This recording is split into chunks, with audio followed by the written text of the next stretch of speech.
وكذلك أخذ ربك إذا أخذ القرى وهي ظالمة إن أخذه أليم شديد. إن في ذلك لآية لمن خاف عذاب الآخرة ذلك يوم مجموع له الناس وذلك يوم مشهود وما نؤخره إلا لأجل معدود يوم يأتي لا تكلم نفس إلا بإذنه فمنهم شقي وسعيد. فأما الذين شقوا ففي النار لهم فيها زفير وشهيق خالدين فيها ما دامت السماوات والأرض إلا ما شاء ربك إن ربك فعال لما يريد.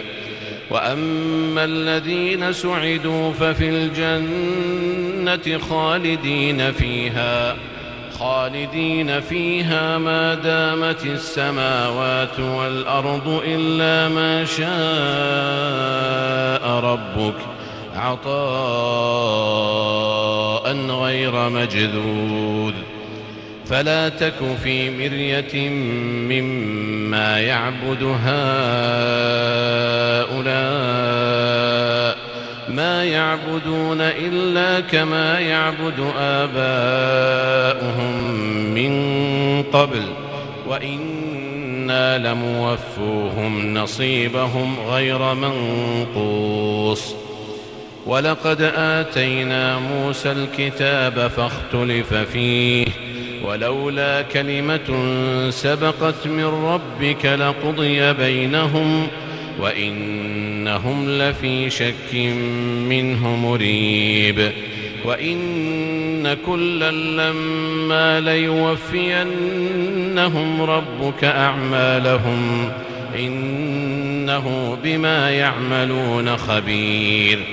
فاستقم كما أمرت ومن تاب معك ولا تطغوا إنه بما تعملون بصير.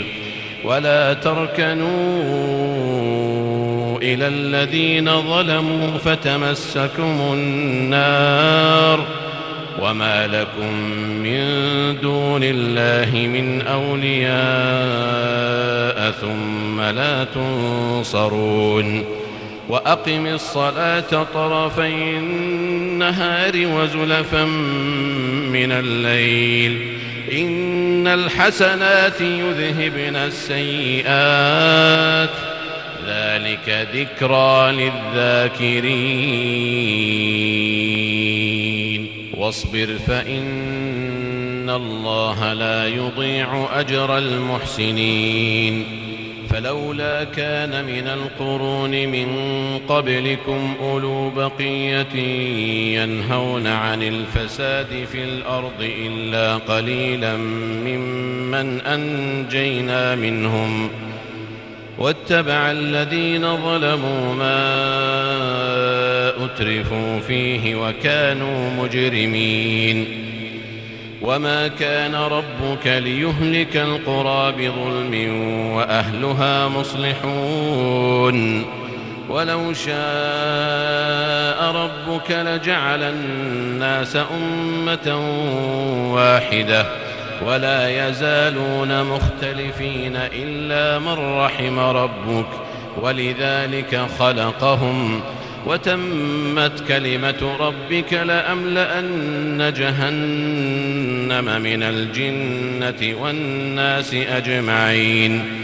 وكلا نقص عليك من أنباء الرسل ما نثبت به فؤادك وجاءك في هذه الحق وموعظة وذكرى للمؤمنين. وقل للذين لا يؤمنون اعملوا على مكانتكم إنا عاملون وانتظروا إنا منتظرون منتظرون ولله غيب السماوات والأرض وإليه يرجع الأمر كله فاعبده وتوكل عليه وما ربك بغافل عما تعملون.